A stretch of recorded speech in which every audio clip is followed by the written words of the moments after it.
Hello everybody, welcome to the video.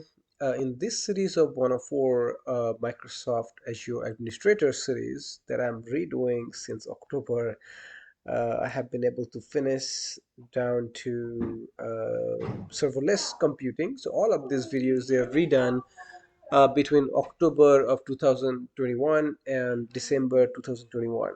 So what I'll do, I have four more of the labs left. So I'm gonna work on the module 9 now, and we'll go from there. Sorry about the background noise. All right, so in this one, actually not this one, we want to work on implement the web apps. Okay, this is the where we want to start. The web apps portion.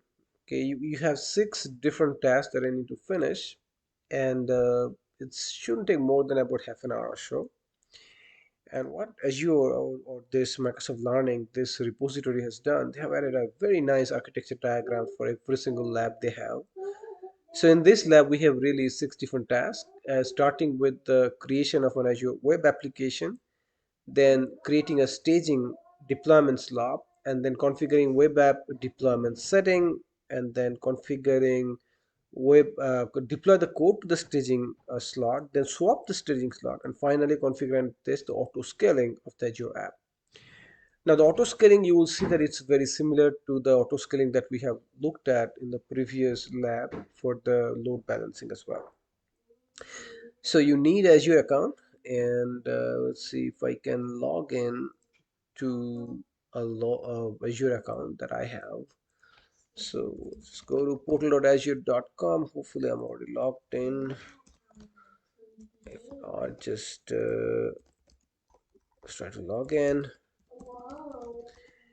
And with that, I should be logged in to my account. Okay. So we're already done with step one.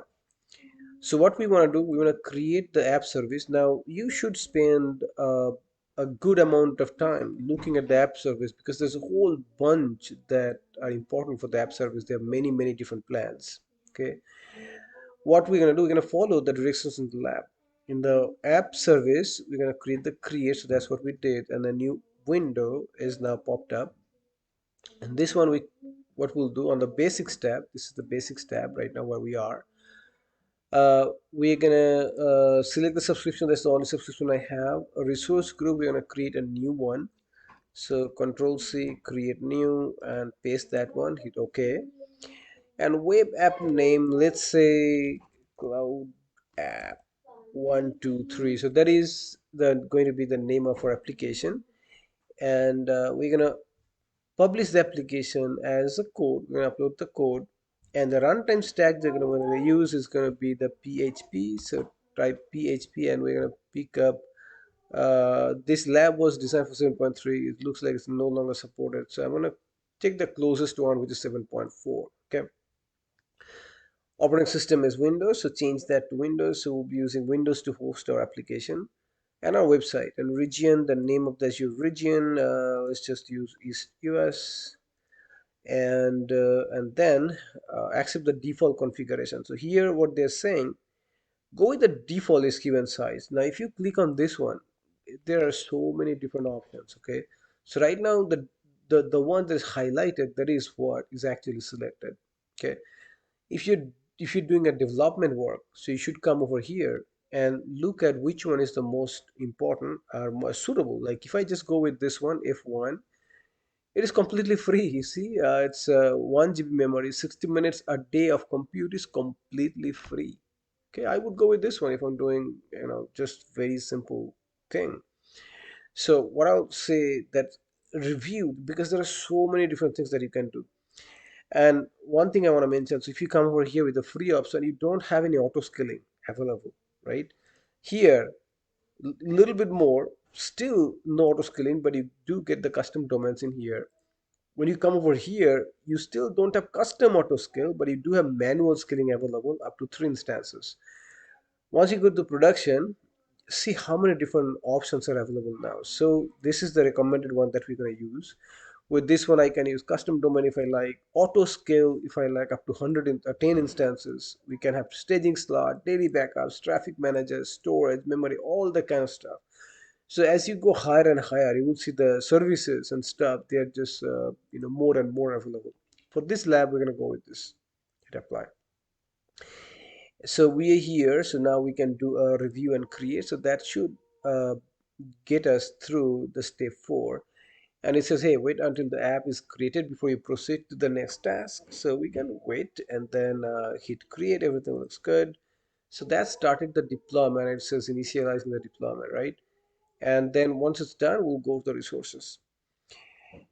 After that, once this is done, we're going to go to task 2, where we will create a staging deployment slot. And this deployment, they really don't take too long, so we should be good. So let me just pause still for a second to save some time. All right, looks like the resource is deployed. So hit go to the resource. It will take you to the cloud app 103. This is the app service plan. So in here on the blade, newly deployed web app, click the URL link to display the default web page. So now if you click on this and then hit open it a new web page, it will open up. So this is the web page where your website is currently hosted. So you come back here. Now close the browser tab and back to the Azure portal. In the deployment section of the web app blade, click deployment slots and add the deployment slot. So over here, so what is it saying? Go to the deployment. So here you have deployment section. Here's the settings. So in the deployment, you have the deployment slots. So click on that. Under the deployment slot, this is the production slot that is running. We're going to add a slot. Okay. And what we will do, and again, here's a note: the web app at this point has single deployment slot labeled production. Okay, that is created by default. We're gonna add the new slot. We're gonna call it a staging. So that there we go. And clone settings from do not clone. So that's good.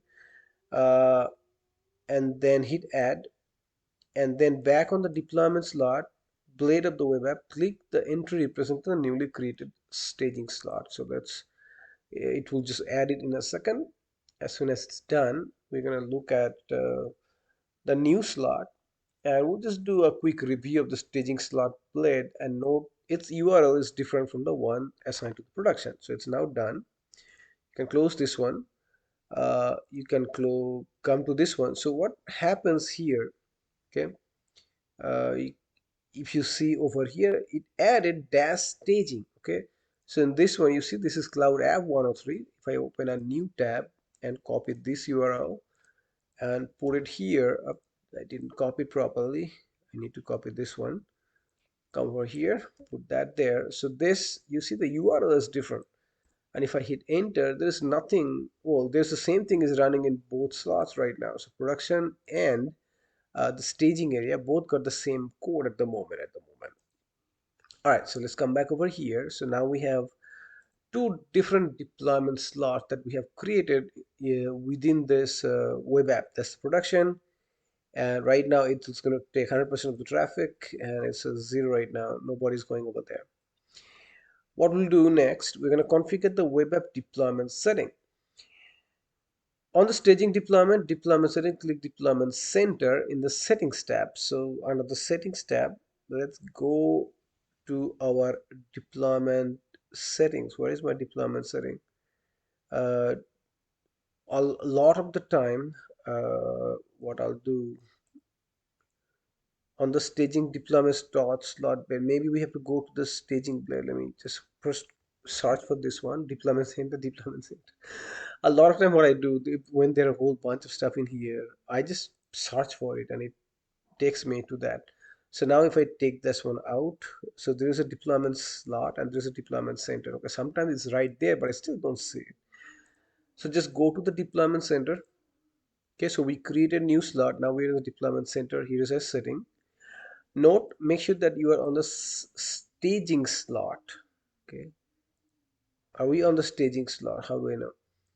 Okay, blade rather than the production slot blade. Okay, so we are on the staging slot. Okay, so that is good. Again, I'm going to go back over here and go back to the staging. Okay, now go to the deployment. Okay, deployment center. So that is taking me to the staging block, which is what I want. All right, on the settings in the source drop down list, select local git and then save button over here. Do a local git and then save. So this is how you're gonna create your pipeline and push your code. On the deployment center blade, copy the git clone URL entry to notepad. Okay, what is my, this is the git clone URL. Let's copy this one.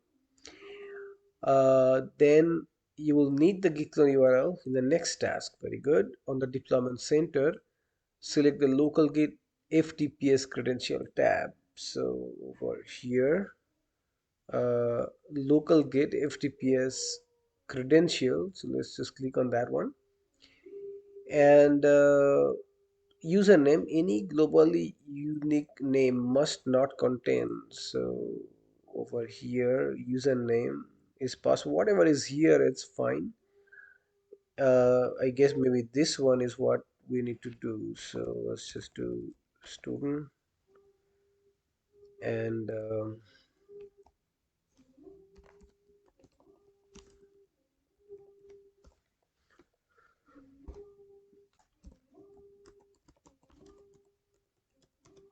okay, I got our username password in there, and then I can save. Okay, so oh, it says updating publish user credential. Field to update the publishing username has to be globally unique. All right, so publishing URL has to be globally unique as well. So this one, I'm just gonna use cloud app 123 and then staging. Okay, so let's see if that works. I'm just gonna use this. Okay, and give me 1 second. All right, so let's just do the password one more time. Let's see. Okay, hopefully this one would work. Copy this one as well and save it in some place. My username, if I don't forget. Okay, now save. Let's see if that works. So this time it's working. The username also had to be unique. So now that's good. So we are done with setting up our local Git and FTPS credential. Next, we're going to deploy the code to the staging deployment slot. So what we'll do, we'll open the Cloud Shell. There's a Cloud Shell. And we're going to stick to the PowerShell, and that's where I am right now. And we're going to clone the Git repo. Okay, in here, it's just, if you know Git, it's just very simple Git clone and the repository URL. So that is what. So now I got the stuff in here. So if you do a ls in here, you should see the php docs hello world, like that's the thing that's got downloaded right from this git repository. So in this one, what we'll do, our home, we're going to make that our home. So now you see we are inside that particular folder. If you do ls, you can see all that, like index.php, license, and readme, all files are in there. So from the Cloud Shell pane, run the following to add the remote kit. Make sure to replace the deployment username and git clone URL. So let's copy this one. Come back over here and so paste it here. So username is going to be this. So git remote. So now you're adding the remote repositories, and it's going to be this is the git repository. So this is the git repository. So let's go back. And that should be the git clone repository. So I only need this much. Okay, I don't think I need anything else. So let's just copy this and git remote add username and the URL. That looks very good. So come back over here. In here, I'm going to do this and hit enter. So that's got added deployment credential, but has to be unique. So this one we already done that. And then we are going to push the code to the master branch. So we'll do this again. So copy this the whole thing, put it again, and this time you're gonna push the code. Like anytime you changes your code, and the master branch is known as the master branch in here. A lot of places you may even see people using the main branch, but in this case the remote branch is the master branch. You're going to push the branch to the master branch, and now it's asking the username, and again provide the username in here, copy, let's see if that works. Okay, and the password is, there we go. Let's see what happens. Now it says no, you cannot do that. So uh, let's so we gotta use something else. We gotta use the git clone URI. We gotta use this one. Sorry, let's copy this one. uh, I think that is our problem, so give me 1 second, let me fix this. All right, I just went back to the notepad, and instead of using a git, I'm using this, because if you don't use, I mean, we don't really create any authentication to the git, right? We created authentication for this particular web app, so it was my mistake. So let's just copy this and try to update and see what happens. We want to update that.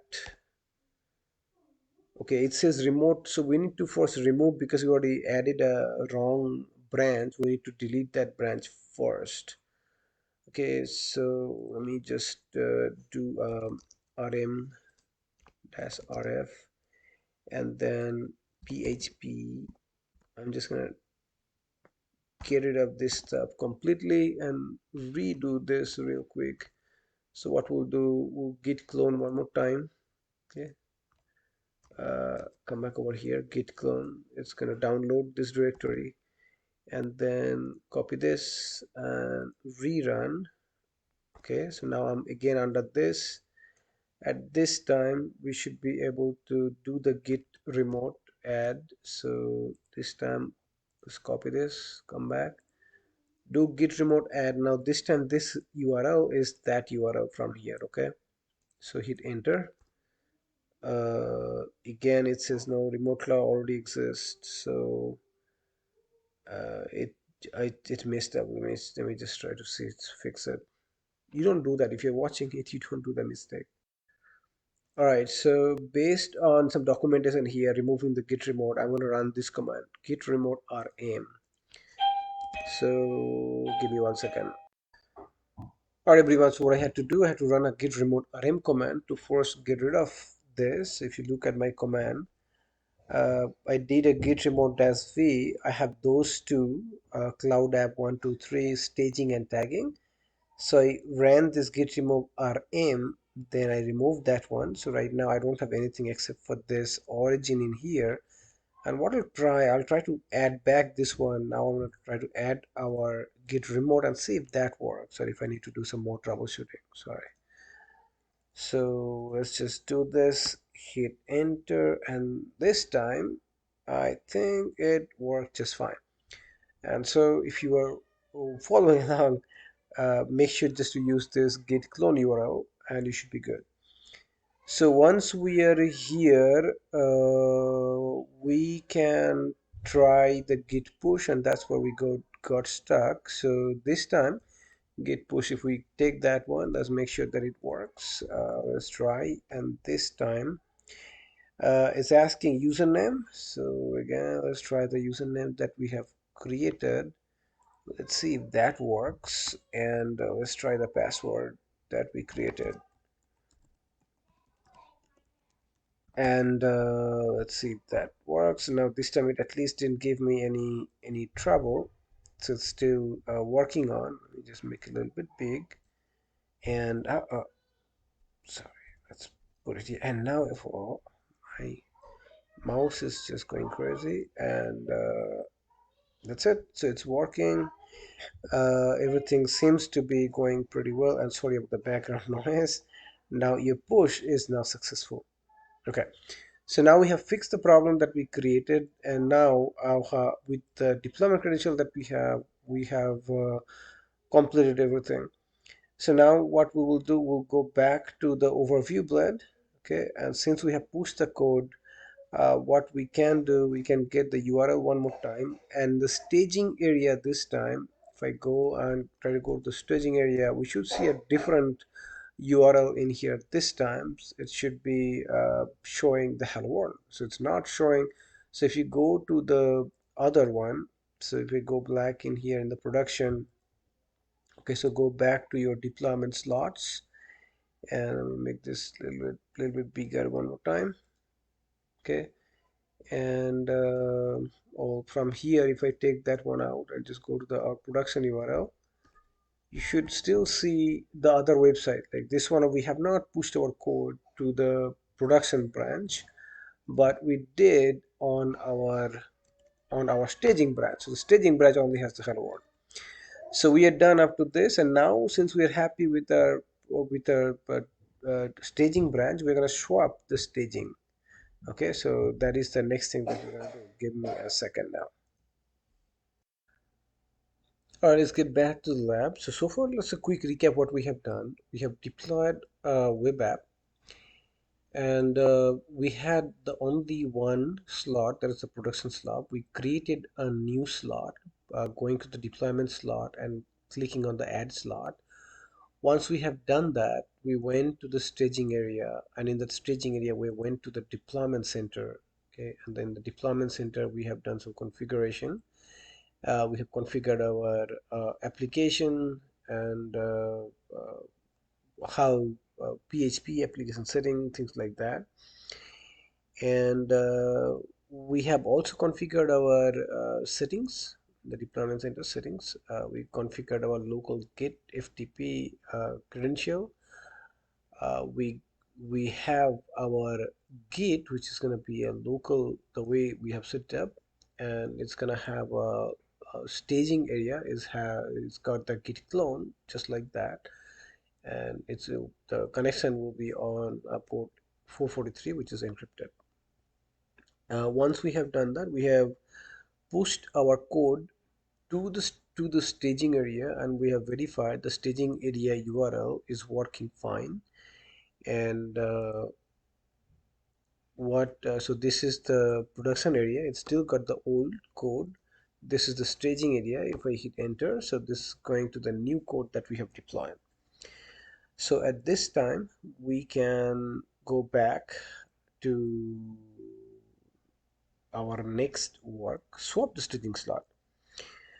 Now we're going to go back to the blade displaying the production slot of the web app. In the deployment section, click on deployment slots and swap toolbar icon. So deployment slot, and then we are gonna do the swap toolbar icon. This is what we're gonna click, and this is what is gonna give us some more options.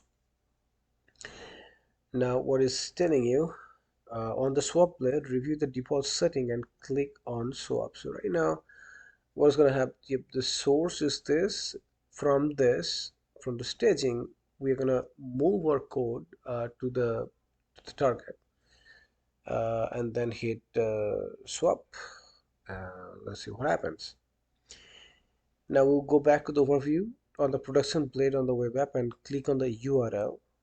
And since now we are swapping our staging to the production, once the swap is done, right now the default website content will be replaced by this content, and you will see that even if I take out the staging and go to the production URL, you will see the same content. So let's just give it a minute.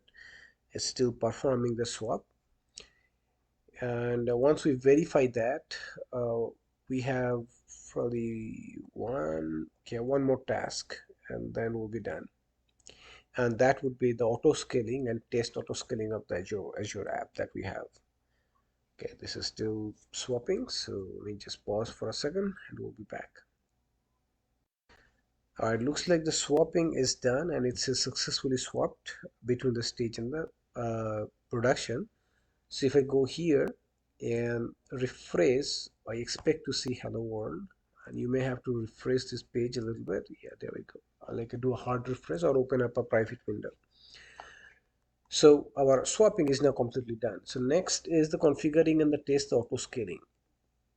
So what you'll do here, you go back to the settings, and within the settings you're going to go down the scale out app services plan. Okay, so let's see, scale out, not up, scale out is the horizontal, so that is what we're going to use. So scale out app services plan, and manual is what automatically selected. What we want to do is the custom auto scale, and this might seem familiar to you if you had done the previous lab where we have done the load balancer auto scaling and custom scaling as well.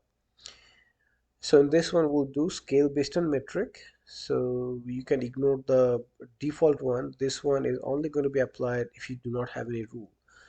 So over here, the first thing you wanna do is add a rule. So let's find add a rule. Okay, so that's let me make it a little big so it's easier for you to read.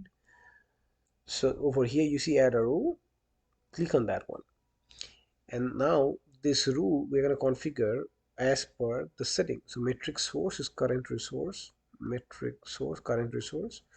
Time aggregation is maximum, and matrix namespace is going to be the X services plan standard matrix. This is good. CPU percentage is good. Operator is going to be down here. Okay, greater than matrix threshold to trigger is 10. Okay, so right here you see whenever it's going to go above 10, the metric will be triggered. And then duration in minutes is 1. Again, in production environment you will not be using this setting. This is for demo only. Time grain statistics is going to be maximum, and increase count by just 1, and cooldown sorry, count by 1, and cooldown is 5 minutes. Sorry, 5 minutes is good. Increase count by is here, instance count is 1. Okay, and finally just hit the add, and it is going to give you the new rule. Okay, so the new rule is going to be added, and then we can save. Okay, so now it's saving. Now once the save is done, this is giving you some option if you get an error, which we didn't get. So not worry about this one. So this one looks like what we did so far, it all worked fine, and it says the resource is updated, so we should be all good. So new rule should be there properly. Now the next thing we're going to do, we're going to open the cloud shell. So again, you go there, click on the cloud shell. Cloud shell must be there somewhere, it's hard to find, so let's see. It's here. Okay, it's kind of hidden, so there we go. Reconnect, make it small. In the cloud shell we're going to stick to the PowerShell, and again we're going to do kind of we'll get the information about the resource group, and from the resource group we'll store the web app that is available in this resource group in this variable. Okay, so copy this one and paste.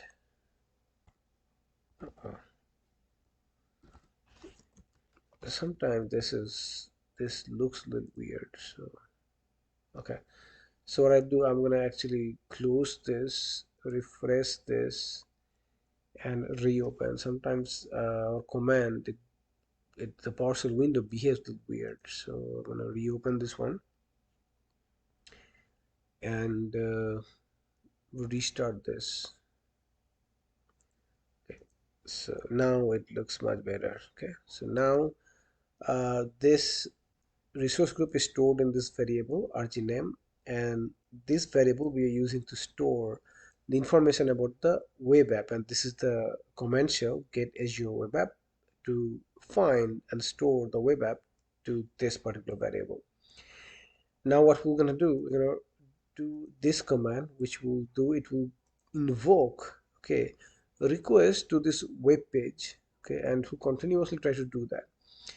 We're going to minimize this, okay, and then what we'll do, we'll go to the web app plate in the monitoring section. So over here, setting, and monitoring section is right here. We're going to click on the process explorer. So this is what we want to click. Okay, the process explorer facility monitors the number of instances and their resource utilization. So it's loading up. And what I see right now looks like I have two different processes: monitor the utilization and the number of instances. And you may need to refresh this a little. Okay, so just monitor this one and see, if you have more number of processes over instances, or how many number of instances that you have.